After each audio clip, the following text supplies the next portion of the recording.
Hello there minions, and welcome to Appetite for Distraction, the show that's done for mobile gaming what a darkened room does for Johnny. That's right, we've made it sexy. Coming up on the show,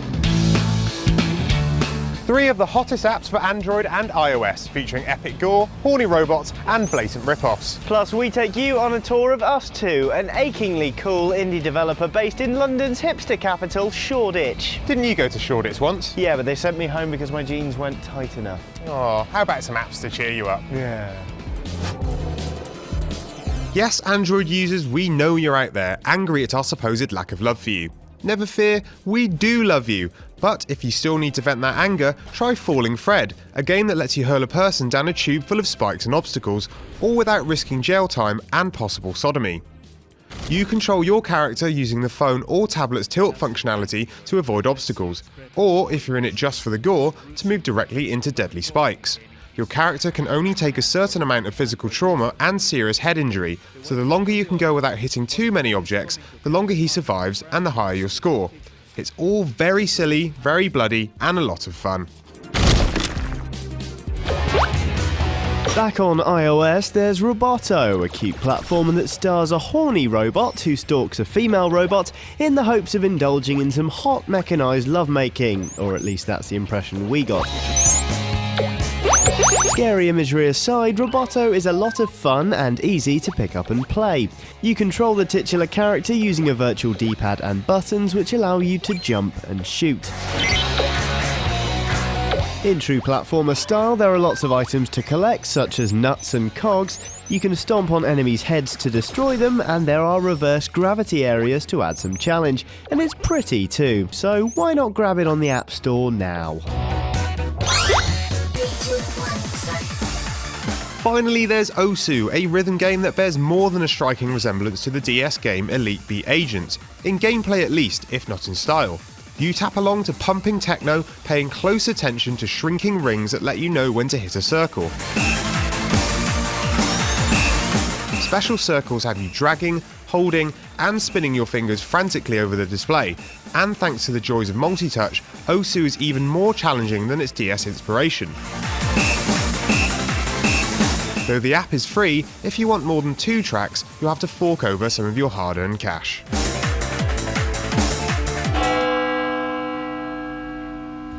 Time to take a trip to London Shoreditch now, which, if you've never been, is like going to a party where everyone thinks they're better than you, and you're stood alone in the corner, sobbing. No, I think that's just you, Johnny. Haven't I suffered enough this week?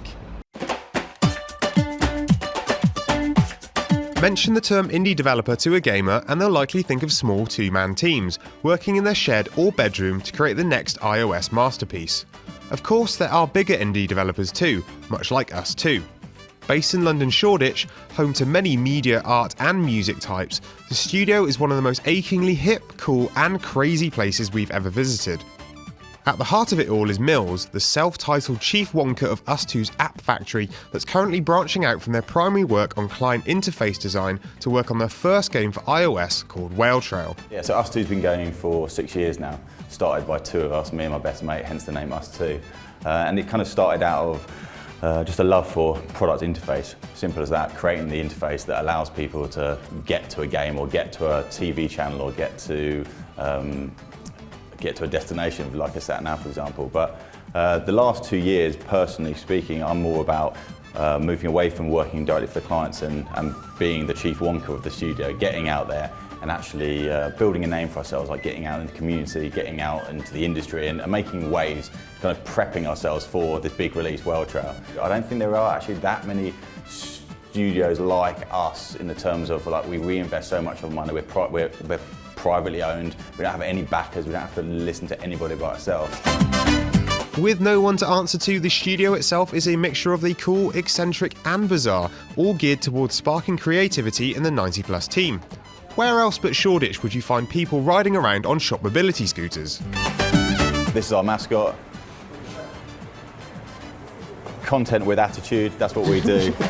And this for us is an important part of the studio because there's a lot of us here not all working on Whale Trail, but this allows a lot of flow of people to kind of just put comments, just stick stickies out, like what do people like about it, just on a visual level. So it's just nice to get the whole studio involved in it. I mean, this is a key area for us. Unlimited coffee, unlimited beer, 24/7. It's key for us to have a nice place like this. You know, you got to keep these guys working hard and getting fuel. Exactly. This is a beautiful little baby. So, culture for us is so massively key. If we're going to make a really creative game that plays awesomely, that is wicked, you need a place that makes you want to do that. And I believe that Wonkerville, which is here, is the place that's going to create that. All that creativity has led to the creation of Whale Trail, a simple and beautiful looking game coming to iOS. Signs of its development are all over the studio, so a lot of work has gone into Whale Trail, but what exactly is it? Yeah, basically you're Willow the whale, you're flying through this rainbow landscape, and you're collecting small coloured pickups to stay alive, to keep that trail going, and you're avoiding the nasty clouds, the evil clouds that are basically going to send you under real fast. Ah yes, the classic tale of whales chasing rainbows. Seems simple enough, but what about the controls? We tested a number of early interaction points in terms of the gameplay, but in the end we just went for the simple one touch to lift. You hold your finger down and he loops around. You let go and he drops. If he drops too far, he falls through the clouds. That's the end of him. Also simple, and just when can we get our hands on it? Middle of September, maybe a few weeks later, it's going to make a huge splash in the air. We asked Mills what he thinks the future might hold for the studio and the success of Whale Trail. Regardless of what happens, he doesn't seem worried. If Whale Trail bombs, then we'll look at why it bombs. I think it's a track we want to stay on course. I mean, entertainment and gaming is kind of where we really want to be in terms of this part of the company. So I think we're really just going to take it as it comes. Once we release it and start seeing those figures and see if it's like a sort of a viable business. So from its beginnings as a small two-man studio to a team of more than 90 in just a little over 2 years, there's a lot for Mills to be proud of. I'm super proud. I mean, I'm proud of the culture. I'm proud of the fact that we just come off the back of an 85-person summer holiday to Sweden for 4 days. Everyone getting on together. That's what it's all about. You build a great place like this, and now it's just a matter of unlocking each of these guys' minds over the years, because that's where the real gems are going to come from.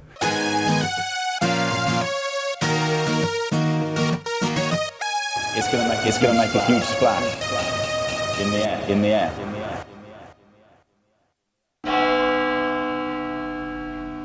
So that's it for this week's show, but we'll be back again next week with more apps, games, and hopefully insults that are directed at Mark instead of me. In the meantime, don't forget to email us your top tips for apps via mobile at gamespot.com and check out our brand new iTunes feed over at tinyurl.com/appetite rules. Subscribe, leave a comment, and enjoy that warm, fuzzy feeling you'll get knowing you helped a brother out. Right, that's enough of this babble. See you next week.